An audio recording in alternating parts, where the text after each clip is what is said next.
નમસ્કાર. આકાશવાણી અમદાવાદ વડોદરા પ્રાદેશિક સમાચાર રિદ્ધિ ઉંધાડ વાંચે છે. સૌપ્રથમ મુખ્ય સમાચાર. નાગરિકો અને રાજ્ય સરકાર વચ્ચે સીધો સંવાદ કરવા મુખ્યમંત્રી હેલ્પલાઇન શરૂ કરવામાં આવશે. શહેરીકરણના વધતા વ્યાપને ધ્યાનમાં રાખીને 69 નગરપાલિકાઓનું અપગ્રેડેશન કરવામાં આવ્યું. એકતાનગર ખાતે અંદાજિત 50 કરોડ રૂપિયાના ખર્ચે Sardar Sarovar dam experience centre સ્થપાશે. રાજ્યના અનેક શહેરોમાં ગરમીનો પારો 40 ડિગ્રી સેલ્સિયસને પાર. મહિલા પ્રીમિયર લીગ ક્રિકેટમાં મુંબઈ ઇન્ડિયન્સે ગુજરાત જાયન્ટ્સને 9 રનથી હરાવ્યું. સમાચાર વિગતવાર. રાજ્યના નાગરિકો અને રાજ્ય સરકાર વચ્ચે સીધો અને અસરકારક સંવાદ થઈ શકે તે માટે મુખ્યમંત્રી હેલ્પલાઇન શરૂ કરવામાં આવશે.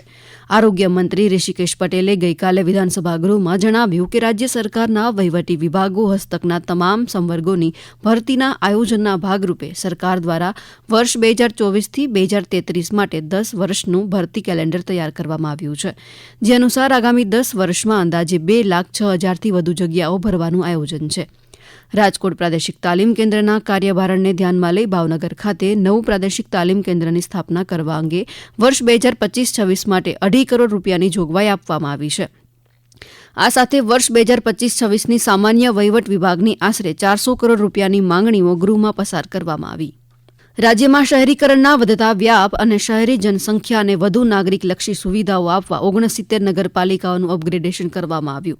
રાજ્યમાં અ વર્ગની નગરપાલિકાઓમાં વધુ 21, બ વર્ગમાં 22 અને ક વર્ગમાં 25 મળી કુલ 69 નગરપાલિકાઓ અપગ્રેડ કરવામાં આવી છે.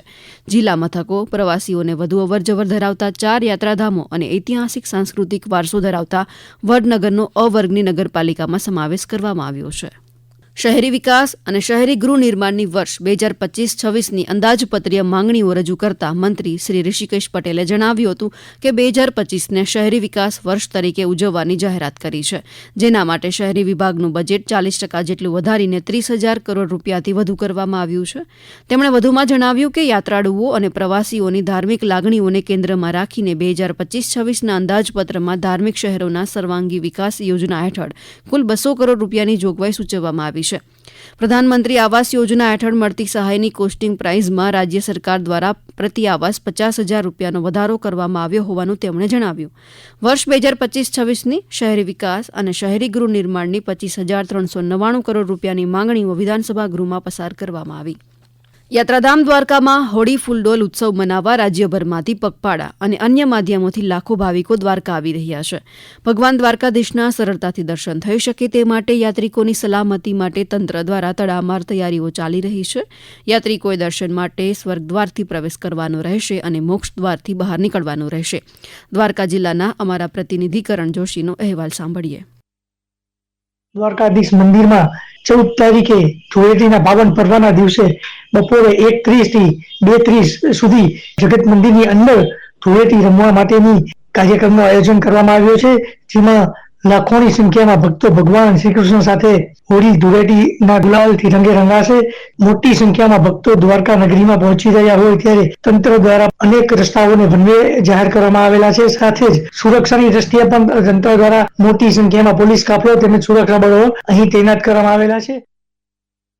હોળી ધૂળેટીના તહેવાર નિમિત્તે યાત્રીઓના ધસારાને ધ્યાને રાખી પશ્ચિમ રેલવે બાંદ્રા ટર્મિનસ અને ભાવનગર ટર્મિનસ સ્ટેશનો વચ્ચે વિશેષ ભાડા પર હોળી સ્પેશિયલ ટ્રેન ચલાવવાનો નિર્ણય લીધો છે.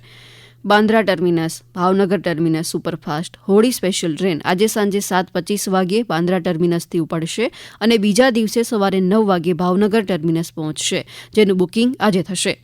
તેવી જ રીતે Bhavnagar terminus Bandra terminus superfast Holi special train 13 તારીખે ભાવનગર ટર્મિનસથી સવારે 4 વાગ્યે ઉપડશે અને તે જ દિવસે સાંજે 5 વાગ્યે બાંદ્રા ટર્મિનસ પહોંચશે, જેનું બુકિંગ આવતીકાલે IRCTCની વેબસાઇટ પરથી થઈ શકશે. આ ટ્રેન બોરીવલી, વાપી, ઉધના, વડોદરા, અમદાવાદ, વિરમગામ, સુરેન્દ્રનગર ગેટ, બોટાદ, ધોળા, સોનગઢ અને સિંહોર સ્ટેશન પર ઊભી રહેશે.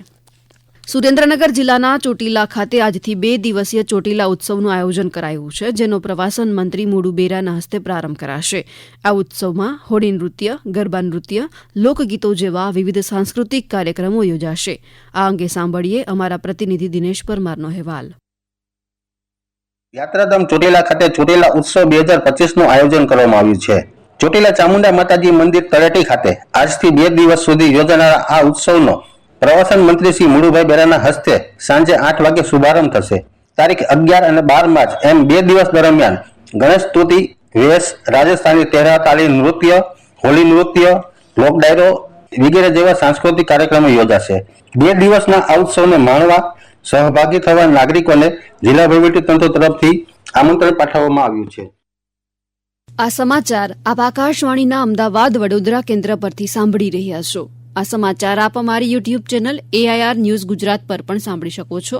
વધુ સમાચાર માટે આપ અમારી વેબસાઇટ newsonair.gov.in/gujarati અને અમારા એક્સ હેન્ડલ AIR_news_ ને ફોલો કરશો. નર્મદા જિલ્લાના એકતાનગર ખાતે અંદાજિત 50 કરોડ રૂપિયાના ખર્ચે Sardar Sarovar dam experience centre આકાર પામશે, જે સરદાર સરોવર ડેમના નિર્માણ પાછળની નોંધપાત્ર સફર દર્શાવશે. આરોગ્ય મંત્રી ઋષિકેશ પટેલે ગઈકાલે વિધાનસભા ગૃહમાં જણાવ્યું કે અંદાજિત 82,000 કરોડ રૂપિયાના ખર્ચે નર્મદા યોજના પૂર્ણ થવા જઈ રહી છે. વર્ષ 2014 પહેલા સરદાર સરોવર દ્વારા રાજ્યમાં અંદાજિત 1.62 લાખ હેક્ટર સિંચાઈ ક્ષમતા હતી, જેમાંથી અંદાજિત 2.53 લાખ હેક્ટરમાં સિંચાઈ થઈ હતી. વર્ષ 2017માં આ ડેમ તેની સંપૂર્ણ સપાટીએ પહોંચ્યો, ત્યારે યોજના દ્વારા રાજ્યમાં થયેલી સિંચાઈ આજે 16.22 લાખ હેક્ટરે પહોંચી છે. હવામાન વિભાગે આજે રાજ્યના બનાસકાંઠા, ગાંધીનગર, અમદાવાદ, સુરત, સુરેન્દ્રનગર, રાજકોટ, પોરબંદર, જૂનાગઢ, મોરબી, અમરેલી અને કચ્છમાં હીટવેવની આગાહી સાથે રેડ એલર્ટ જાહેર કર્યું છે. ગઈકાલે રાજ્યમાં સૌથી વધુ 42 ડિગ્રી તાપમાન ભુજમાં નોંધાયું હતું. અમદાવાદ અને ગાંધીનગરમાં મહત્તમ તાપમાન 40.4 ડિગ્રી, ડીસામાં 39.1 ડિગ્રી, વલ્લભ વિદ્યાનગરમાં 40.9 ડિગ્રી, વડોદરામાં 39.8 ડિગ્રી, સુરતમાં 41.8 ડિગ્રી, નલિયામાં 40.2 ડિગ્રી, કંડલામાં 39.6 ડિગ્રી, અમરેલીમાં 40 ડિગ્રી, રાજકોટમાં 41.7 ડિગ્રી, સુરેન્દ્રનગરમાં 41.7 ડિગ્રી મહત્તમ તાપમાન નોંધાયું હતું. આગામી 2 દિવસ દરમિયાન અમદાવાદ સહિત રાજ્યભરમાં ગરમીમાં ઘટાડો થવાની કોઈ શક્યતા નથી.